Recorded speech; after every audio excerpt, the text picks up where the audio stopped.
In the previous episode about reading experience, I mentioned a detail that if I could go back to the past, I just hoped that someone would share such experiences with me earlier. When I listened to that part, I suddenly had an idea that I would make a series that I wanted to know myself when I was young. From the moment I had that idea, the first topic I thought of was the topic I would share with you today, which is the topic of financial freedom. At first, I was only going to cover this topic in one episode, but when I got to the workshop, I realized that I couldn't do it in one episode at all, because this topic is too broad.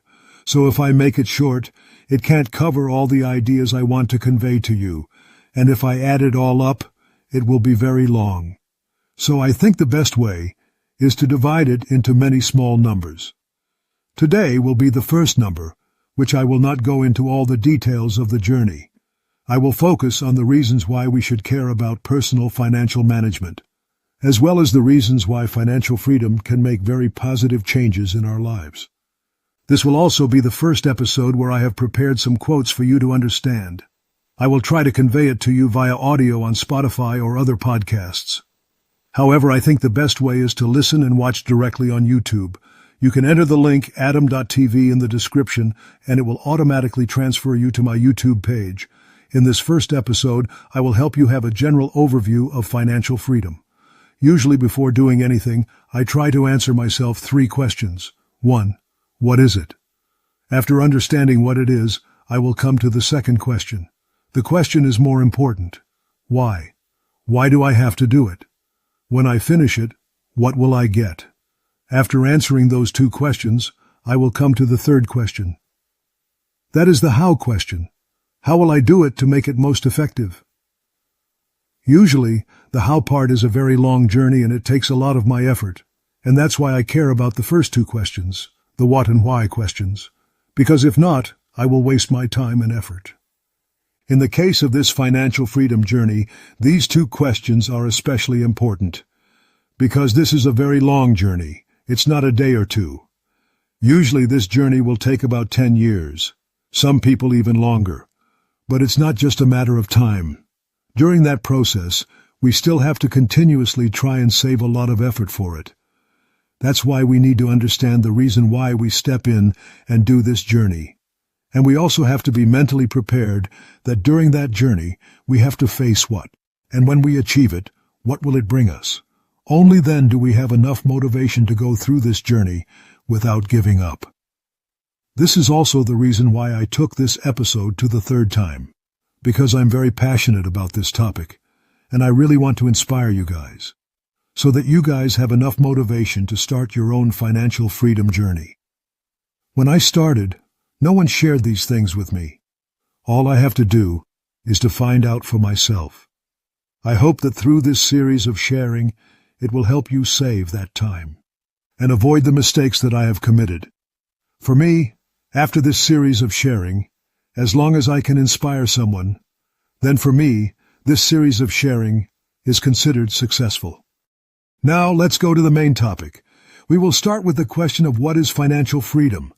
Before we start, I would like to say first that our topic today is about finance, specifically about money. And of course, in our life, there are many other things more important than money. However, because our topic today is only about finance, so I will only talk about this topic. The reason I have to say this first is so that you don't think that we only know about money and don't know anything else. I started my financial freedom journey about 10 years ago, and the first time I understood this concept, it was like a wake-up call for me. Wake-up call means it's like a phone call that helps you wake up. Because before that, I've been through the stages of doing as much as I can. There were times when I made a lot of money, but I didn't know how to master it, so I couldn't do anything afterwards. When I learned about this field, I saw that there were young people abroad who had done this journey very early. There are people who have been doing it since they were 19 or 20 years old, which means right when they were just born. And I'm really jealous of these people, because you're lucky you found it so early. In my case, I didn't find it as early as those young people, but I think I'm lucky because I found it not too late. To make it easier to imagine, There is a saying in English that I think reflects quite accurately this financial freedom journey. For those of you who are watching on YouTube, I will put the original sentence in English on the screen. This sentence is translated into Vietnamese. You should be the ones who dare to spend a few years in your life to do something that few people do, so that after that, you can live your rest of your life in a way that few people can live. It means we will spend about 10 years of our lives living differently from our friends. I will talk more about how it is different in the next part. I've been using the word 10 years to make it easier to say. But in fact, this time will not be fixed depending on everyone's financial situation. It doesn't mean that if we do this right for 10 years, we will achieve financial freedom. However, you can rest assured that in those 10 years, we still live a very quality life, not just 10 years of poverty, because there are a lot of people who think that to do this journey, we don't have to spend anything. That's not true. Personally, I have been doing this journey for quite a long time, and my spending activities are still quite normal. It's just that I spend it in a more scientific way. It means we will live 10 years, unlike the people around us. After those 10 years, we will reach a point where we can say that this is a very popular phrase in the financial freedom community. It means that from now on, we don't have to rely on money anymore. Because if we think carefully, we will see that money brings us into a lot of things. But a small part of that is the things that make our lives very desperate. From now on, we have enough money to be able to say fuck you to all the things that don't create value for our lives. The things that will make our quality of life go down. With all those things, from now on, we will have another option to leave those things easily. I can give you a small example for young people. There are a lot of cases where you finish school, you go to work, and then you realize that you don't like the job you are doing. And in such cases, we often hear advice like, let go of the jobs you don't like and go to work according to your passions. Then do the jobs you are passionate about and you won't have to work for another day. Those are the words. But in reality, everything is not that simple. If you quit your job, where do you get the money to live? Not to mention that when you quit your job to go to school from the beginning of a new job, during that time, where do you get the money to study? Then when you finish school, when you start to apply for a job, the initial jobs are usually very low income. It takes quite a long time for the income to return to normal. Therefore, quitting everything to move to a new job is much easier said than done. And because it is difficult, there are a lot of cases where you accept to continue doing the job you don't like, so that later it will continue to make your life lose quality. All these circles revolve around one issue, which is the currency's resistance. If we take away the variable of money, I believe that your decision to leave will be much easier. So that's an example of the value of having financial freedom. Here I have another example. For convenience, today I will speak in a random way, meaning that I will speak wherever I think of, as a friendly sharing session with you. I will not stick too closely to any structure. There is a question that I often ask other young people. If tomorrow you hit a few tens of billions, will you continue to do the job you are doing? Most of the answers I receive are no. Of course, there are also some cases where I answer yes. In those cases, they really like the job I'm doing. And no matter how much that income is, they still do it. By asking that question to myself, it is very easy to determine whether I am really doing what I like or not. Or am I just going to work to make money? Financial freedom allows us to have the right to choose to do what we like without having to worry about how much money it will create for us. Even if it doesn't create money for me, I still do it, because I simply like that job. And of course, in a reverse way, it also allows me to have the right to work away. I often use the word work away, meaning that I step out of that job. Of course, at this point, we have to practice the habit of doing what you like until the end. It's not that from now on, I have the right to work away, then I will do whatever job I like and then give up. But that's another scenario. At the level we are talking about, the level of finance, it gives us one more choice. That is the choice to stop. And this is a luxury that not everyone can have. But not only in work. No, financial freedom also gives us a lot of other freedoms. We can be free to live wherever we want. Some of you told me that if I was chosen, I would move to Dalat to live, or I would move to my hometown to live. But because of work, I have to stay in Saigon or in big cities. That's another example of money limiting your choice. When you achieve financial freedom, when you get rid of the factor of money, it also opens up a lot of doors for us. Not only can we live in any province we want, but we can even live in any country we want. Of course, this part is related to visa and passport. But that's another story. And in the financial scenario, we don't have to stay in one place anymore. You've noticed that I've been talking a lot about the word freedom, because freedom is the root of what we're heading for. It's the answer to our question why. The question is why we have to spend a lot of time and effort to make this journey. There are a lot of people who don't understand it well. They misunderstand financial freedom as being rich. Having a lot of money is financial freedom.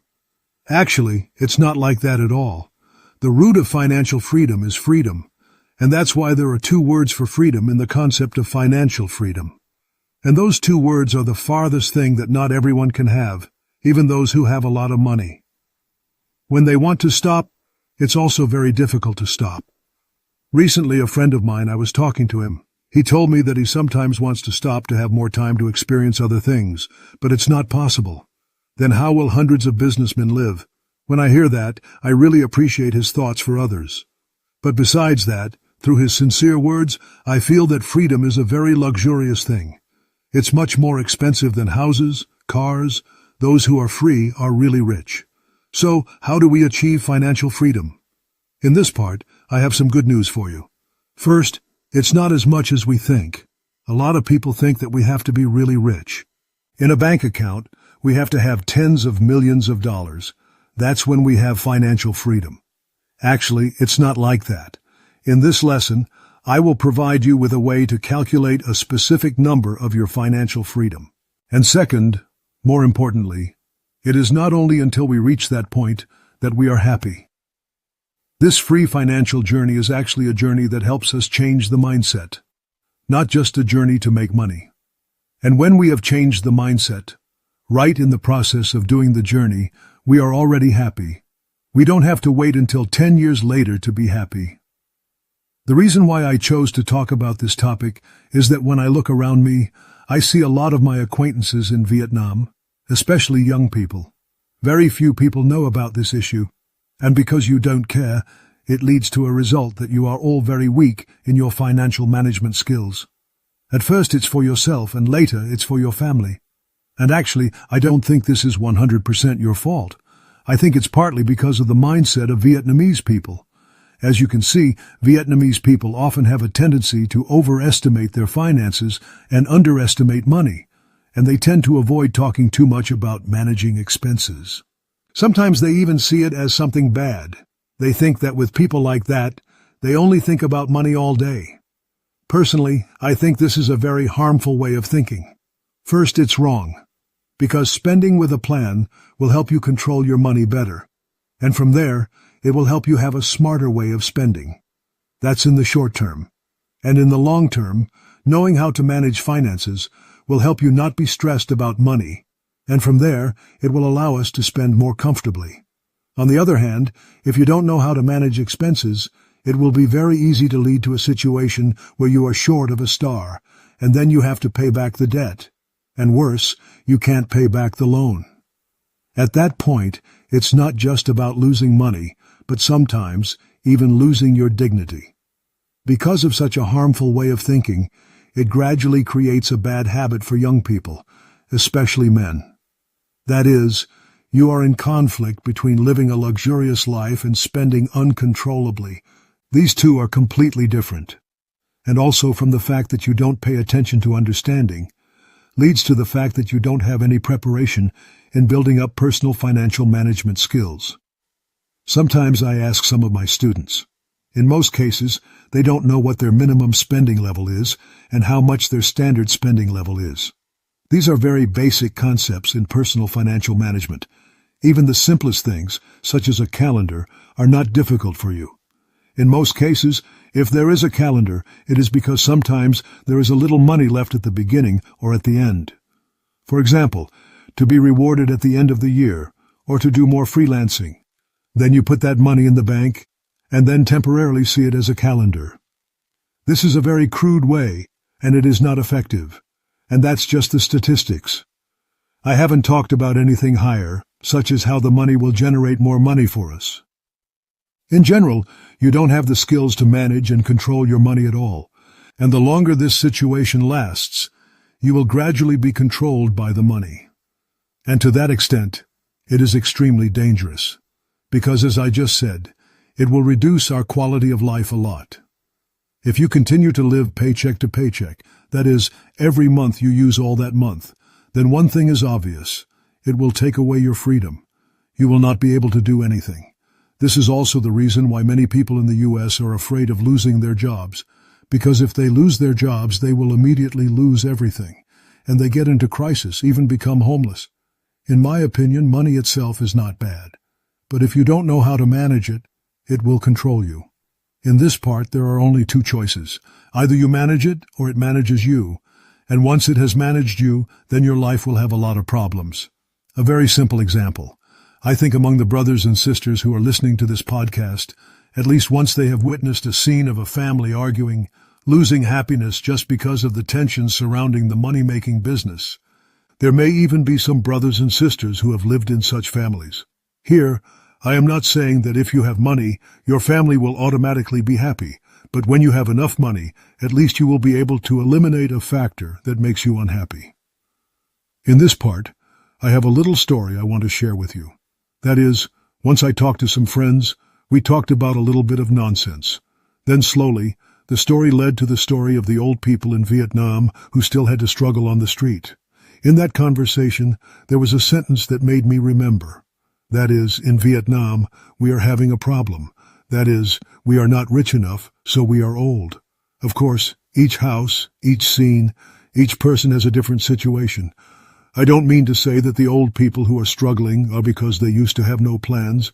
I don't mean that at all. I even love those people very much. But I have an idea to tell young people.